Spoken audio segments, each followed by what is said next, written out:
a yi rawa juma'a, a yi rawa asabar, a yi rawa lahadi, karshe za a yi rawan karshe a saka amarya mota a kai wa miji.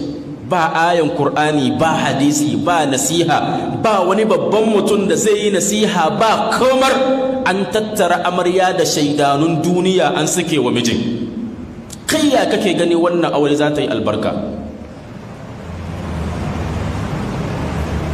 Shi suke cewa bayan sun shiga wuta, qad ja'ana nazirun, gaskiya ne masu wa'azi sun zo mana, an mana wa'azi an gaya mana, amma fakazzabna sai muka karyatar da su. Wa qulna ma nazala Allahu min shay, muka ce ba abinda Allah ya saukar. Wallahi wani lokaci jama'a in muka kalli yanda musulmin zango yau muka mai da aure, kusan mu ce ma gara a bar aure kawai, gara a bar aure. Billahi karim, mace sai a kware ainihin gashin gidan idonta, a doko na birrai a sa mata gashin gidan idonta, in ka gane sai ka ce mahaukacin Indiya. Wannan bai isa ba, gashin sama idon nan sai a kware a ce ma Allah baka iya ba, an fidda gashi sai a doko pencil a sa wurin nan.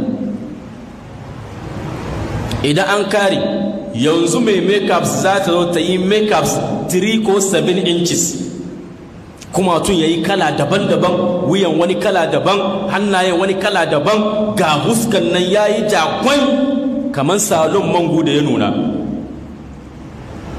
Bayan Allah abin da ke ciki kenan na zamani, kuma mutane na kallo wannan rayuwa ne, wayewa ne, ana jin daɗi ne. Wannan wani irin jin daɗi kenan? Ana cewa ba a manzannai sun zo su yi wa'azi, amma mun karyatar da su. Abin da ake ciki zamani, wa'azin da ake yi gaba daya yau ana karyatar da su ne. Yanzu maza ke ma mata designing, da idona na ga amarya a Facebook da namiji yake mata designing daga hannayenta har zuwa kan kirjinta. Kai wannan amarya wani irin yara za ta haifa su yi albarka? Amarya da wani namiji ya tunkaka ma nono wanda hannayen ya jagulata, hotonta ya yi yawo duniya, da wanda malaria ke idonsa, da wanda dankano ma ya dame shi, da wanda haifi ba ke idonsa, duk sun kalli matarka. Kai kana gani wannan mata ta zo maka da albarka?